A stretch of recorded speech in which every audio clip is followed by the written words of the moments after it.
Sebagai pengusaha muslim biasanya kita selalu berpikir tentang scale up omsetnya, scale up profitnya, scale up cashnya. Ya, kita selalu berpikir tentang bagaimana untuk menambah, membesarkan, lalu kemudian menduplikasi, melipat gandakan keuangan kita, melipat gandakan profit kita, melipat gandakan kehebatan scoreboard dari finansial kita.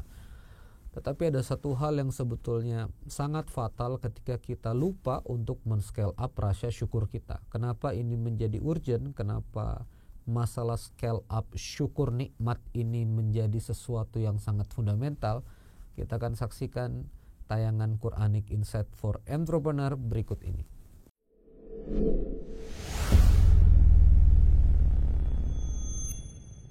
A'udzu billahi minasyaitonir rajim. Bismillahirrahmanirrahim. Assalamualaikum warahmatullahi wabarakatuh. Alhamdulillahirabbil alamin. Allahumma shalli ala sayidina Muhammad wa ala ali sayidina Muhammad wa qala rabbi shrah li sadri wa yassir li amri wa hlul 'uqdatan min lisani yafqahu qawli. Rabbi anzilni munzalan mubarakan wa anta khairul munzilin. Shadaqallahul adzim. Kawan-kawan sekalian yang dirahmati Allah Subhanahu wa taala, alhamdulillahirabbil alamin. Ini saya baru kembali fase setelah libur panjang gak tag di bulan Ramadan. Jadi kemarin yang tayang-tayang adalah tayang-tayang stok dari rekaman. Dan kita ada terjeda sebentar karena tiba-tiba ada yang menghadiahkan saya umroh dari Van Diego Travel. Para guru, para orang-orang baik menghadiahkan umroh. Untuk pertama kalinya saya gak bimbing jamaah, jadi umroh seperti jamaah biasa. Ini juga baru sekitar 2-3 hari yang lalu baru kembali ke tanah air. Alhamdulillah dalam suasana ba'da umroh ini mendoakan kawan-kawan, mendoakan diri saya juga, minta doanya untuk diri saya juga. Ya, semoga kita semua disayang Allah, semoga kita semua diberkahi Allah, kita semua dikarunia Allah banyak-banyak kebaikan ya. Sekali lagi terima kasih untuk Van Diego Travel. Terima kasih juga untuk sahabat-sahabat Kiai Adi Pratama Rilistindo dari SIDA yang sudah merodshokan saya di bulan Ramadan zakat 20 kota, Masya Allah tabarakallah.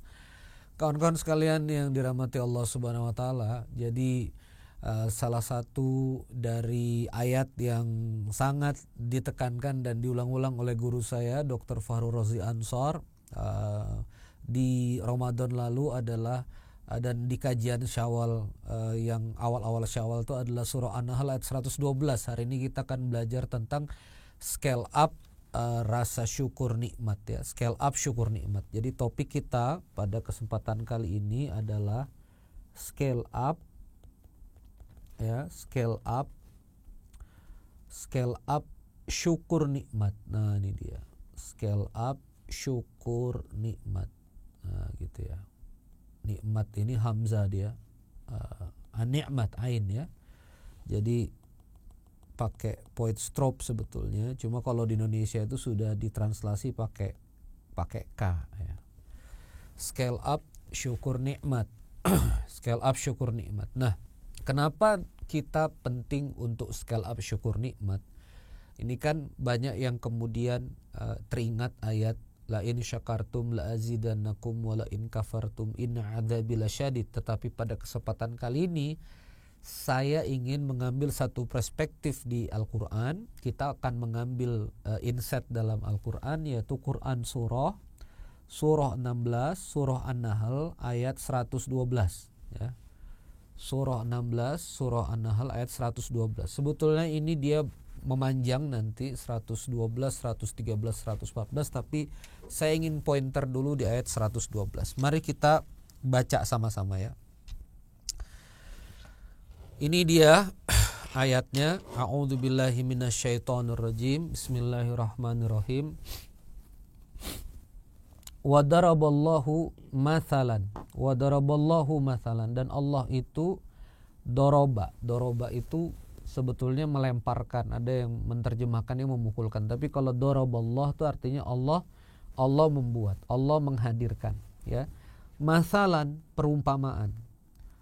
Qaryatan kanat aminatan. Coba lihat ini ya. Qaryatan aminatan mu'mainnatan ya.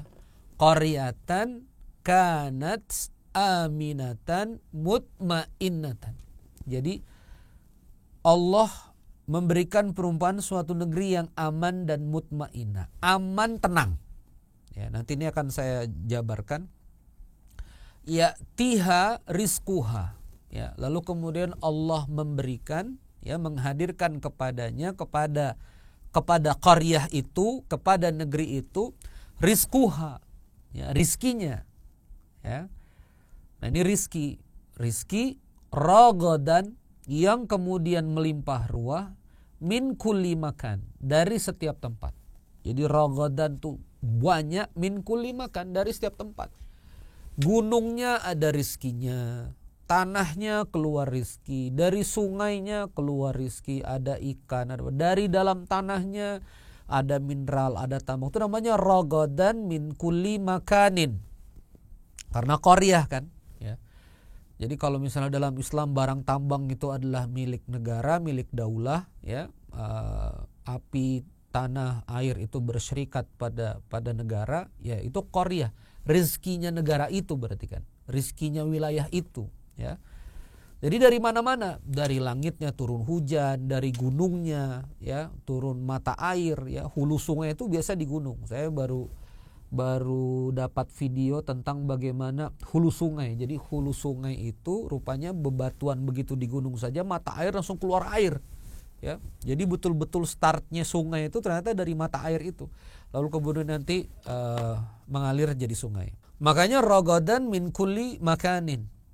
Jadi ini negeri yang aman, yang tenang, yang rizquha mutmainnatan, yang tenang, ya, yang tenang, aminatan mutmainatan, ya'tiha rizquha ragadan min kulli makanin, dan kemudian dapat rizki yang sangat-sangat banyak dari berbagai tempat. Perhatikan ini flip outnya di sini, ya, maksudnya titik flippingnya di sini. Fakafarat bi an'umi, tetapi mereka mengingkari nikmat-nikmatnya. Kafara, ya, dalam kaidah bahasa Arab, kafara itu satu akar kata, ya, dia terjemah akar subs dari akar katanya itu artinya menutupi. Kenapa orang yang tidak beriman kepada Allah disebut kafir? Karena dia menutupi kebenaran. Dia melihat alam semesta teratur luar biasa, tetapi dia tidak mengakui keberadaan Allah Subhanahu wa taala. Dia menutupi itu, makanya kafir. Dia melihat mukjizat Nabi, dia melihat akhlak Nabi Muhammad sallallahu alaihi wasallam baik. Dia melihat bagaimana syariat kaum muslimin itu bisa menjaga manusia dalam kebaikan, tapi dia enggak mau beriman atas itu. Itu namanya fakafarat. Dia menutupi, dia kafara. Nah, ini kufur, ya, kufur pada iman. Ada juga substansi yang lain adalah kufur kepada nikmat Allah. Dia menutupi nikmat itu. Apa maksudnya menutupi nikmat itu? Dia tidak mengakui kalau itu nikmat, ya. Dia tidak mengakui kalau itu adalah karunia nikmat dari Allah. Fakafarat bi an'umillah.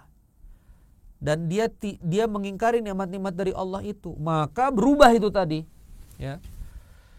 Aminatan mutmainnatan, ya. Lalu kemudian di situ rizquha ragadan min kulli makanin, ya'tiha rizquha ragadan min kulli makanin itu berubah jadi fa'adzaqahallahu libasal ju'i wal khauf. Maka Allah merasakan kepadanya, ya, memberikan kepada mereka itu libasal ju'i wal khauf, pakaian kelaparan dan ketakutan.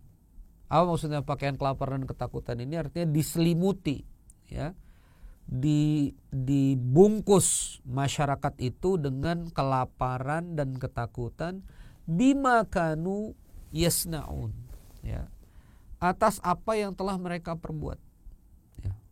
Dan ini sebetulnya renungan bagi negeri kita kan.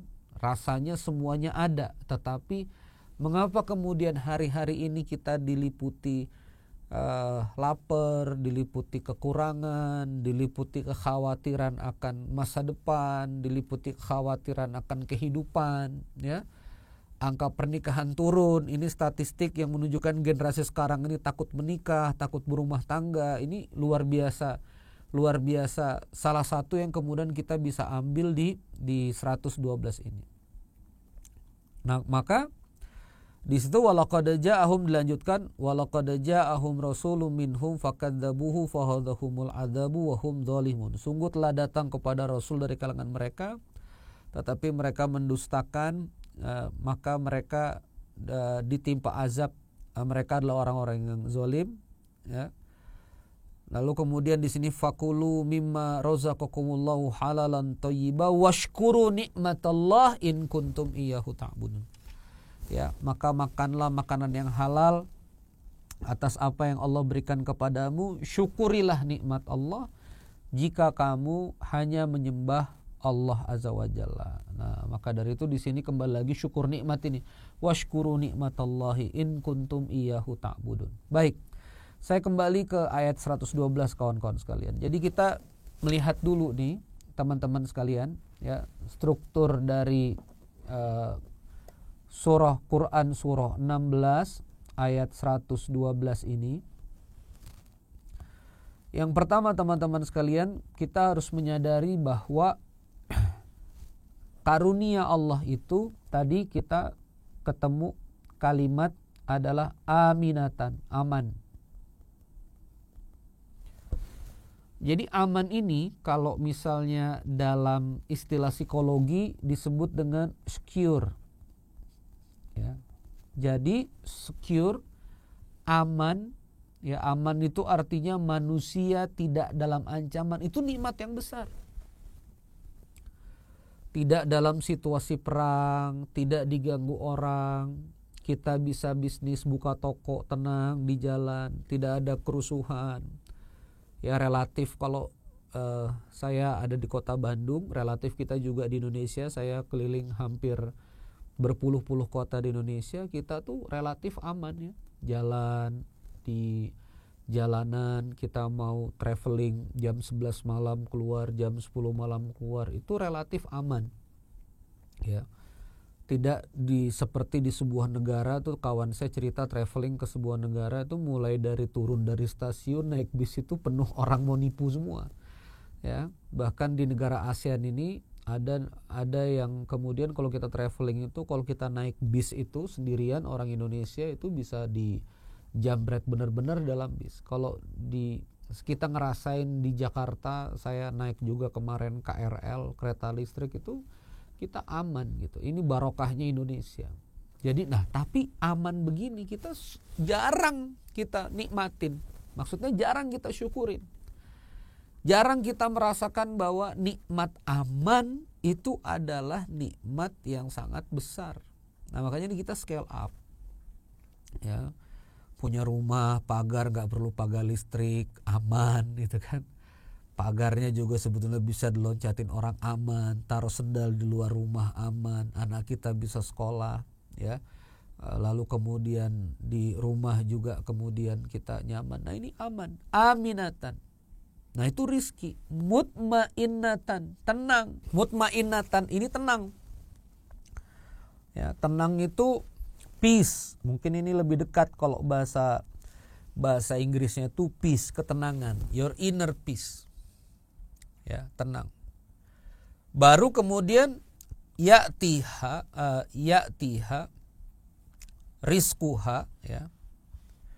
Kalau misalnya kita baca lagi ya'tiha rizquha. Benar, ya'tiha rizquha rogodan min kulli makanin. Baru kemudian rizki dari setiap tempat. Artinya apa ini? Ini rizki materi, rizki makanan, rizki ternak, ya, rizki air, ya, rizki kemudian tumbuh-tumbuhan, tanaman. Kalau kita sekarang berarti ada gaji, ada uang. Nah, sekarang kita masuk nih. Fakafarat bi an'umi, ya. Fakafarat bi an'umi, tetapi mereka semua ini fakafarat bi an'umi. Mereka mengkufuri nikmat dari Allah, kufur nikmat Allah. Saya akan jelaskan ini strukturnya kepada teman-teman. Artinya kawan-kawan sekalian yang dirahmati Allah Subhanahu wa taala, ini tiga-tiganya ini nikmat. Nah, kita kadang-kadang nikmat itu ini doang. ya, ikan di sungai, oh ini baru nikmat, rizki, ya. Tapi kita ngerasa itu doang tuh, yang namanya nikmat itu ya itu, yang namanya nikmat itu ya duit, yang namanya nikmat itu ya panen, yang namanya nikmat itu yang makanan. Padahal intangible nikmat seperti tenang dan aman itu juga nikmat. Nah ini kita lepas syukur. Artinya kalau keamanan ini kamu gak syukuri, kalau ketenangan ini kamu gak syukuri, kalau kesehatan ini kamu gak syukuri, ya, berapa banyak orang yang bangun tidur di HP-nya udah tagihan hutang. Kamu gak ada tagihan hutang, ayo syukuri. Berapa banyak orang yang bangun tidur harus kemudian berjibaku sama sakitnya. Ke kamar mandi gak bisa, jalan gak bisa. Kamu bisa jalan, kita bisa jalan, kita bisa kamar mandi. Kenapa kita gak syukuri itu? Gitu kan. Berapa banyak orang yang bangun tidur dia harus berjibaku, dia harus berkelahi, dia harus bertarung dengan pasangan hidupnya. Ya karena gak cocok, karena clash ya. Rumah itu udah kayak gak ada lah ketenangan di rumah ya. Rumahku surgaku berubah jadi rumahku nerakaku. Satu-satunya tempat yang paling panas dan paling tidak nyaman untuk dia. Sehingga dia harus nongkrong di coffee shop, dia harus lembur karena pulang ke rumah lebih mengerikan daripada di luar rumah gitu kan. Nah itu kan kehilangan ketenangan, kehilangan mutmainnah. Maka kalau sekarang teman-teman sama pasangan baik, anak-anak baik ya, pasangan Anda sayang sama Anda, ya, ayolah syukuri, ya. Jangan kemudian dipancing-pancing bikin konflik, ya. Jangan kemudian iseng-iseng melakukan sesuatu yang sebetulnya nggak perlu dilakukan. Ya, suamimu tenang-tenang, kamu gangguin terus, ya. Kamu kamu provokasi terus, ya. Istrimu udah tenang-tenang nurut, ya. Kamu kata-katain, kamu tuntut ini itu segala macam, ya udah repot ini. Nah ini dulu ya. Jadi aman, tenang ya, dan rizki materi, rizku ya'tiha rizkuha ragadan min kulli makan. Dikasih Allah rizki pada qaryah itu, pada negeri itu, ya, ya'tiha rizkuha ragadan, yang banyak banget berlimpah, min kulli makan, dari setiap tempat. Nah ini kalau misalnya dikufri dia berubah. Nah, berubah jadi apa tuh? Kalau misalnya dia kemudian gagal untuk kemudian kita syukuri, dia berubah jadi fa'adzaqahallahu, dan Allah kemudian akan merasakan kepada mereka itu, merasakan apa? Merasakan dua hal. Ya, mereka akan kemudian diselimuti dengan libasal ju'i wal khauf. Mereka akan kemudian dipakaikan kelaparan, dipakaikan libasal ju', ya, kelaparan. Kelaparan ini kan berarti kan kekurangan, kegelisahan. Wal khauf. Wal khauf ini kegelisahan, ketakutan, kegelisahan. Nah, jadi kalau kita lihat itu ya, Quranic insight-nya, aman itu lawannya ini nih, khauf. Kalau kita lihat Quranic insight-nya, aman itu lawannya khauf. Kelaparan itu lawan kurangnya rizki. Nih, kelaparan itu lawan kurangnya rizki. Saya ambil satu Quranic insight-nya. Maka kalau orang sudah dihadirkan libasal ju' wal khauf, ya, di sini libasal ju'i wal khauf, libasal ju'i wal khauf, dia diselimuti dengan yang namanya libasal ju'i wal khauf, diliputi dengan kelaparan dan kemudian kegelisahan, maka sudah jelas dia kemudian akan kehilangan mutmainnah. Dia pasti akan kehilangan ketenangan. Ketenangannya pasti hilang. Itu insight-nya. Karena mengambil istilah dan kutipan dari ceramah Hubabah Halimah Al-Idrus, lebih dari kita butuh senang, kita butuh tenang. Bahagia itu kalau kita itu tenang, ya. Maka tenang, mutmainnah, hidupnya itminan, hidupnya tumakninah, itu adalah hidup yang apa? Yang tenang, yang bahagia. Dan ini teman-teman sekalian, kalau saya lanjutkan Quranic Insight-nya seperti yang kita sudah pelajari ya di pelajaran-pelajaran yang dahulu di surah Al-Fajr ya. Surah 89, lihat coba surah 89. 89 ini coba lihat. A'udzubillahi minasyaitonirrajim.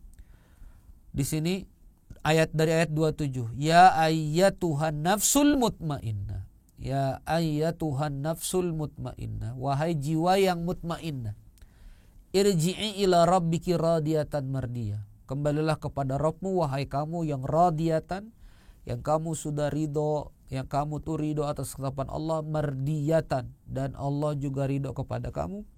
Fadkhuli fi ibadi, masuklah kamu sebagai hamba-hambaku ke dalam surgaku, wadkhuli jannati, dan masuklah kamu ke dalam surgaku. Ya. Faham di sini teman-teman ya. Artinya apa? Mutmainnah itu ya adalah kunci kita ke surga. Ya.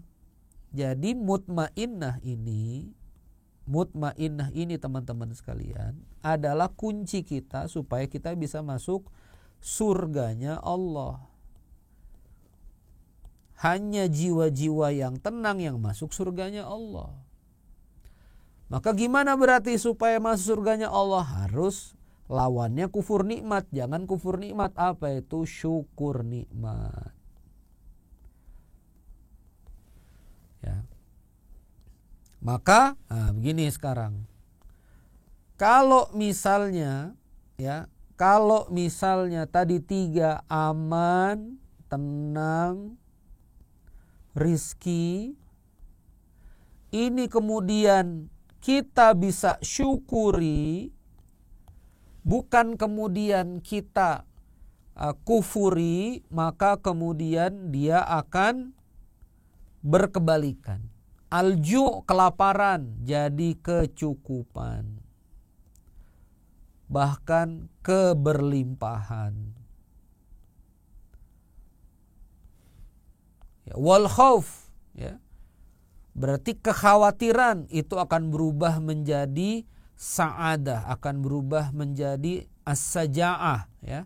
Akan berubah jadi optimisme. Sa'adah akan berubah jadi kebahagiaan.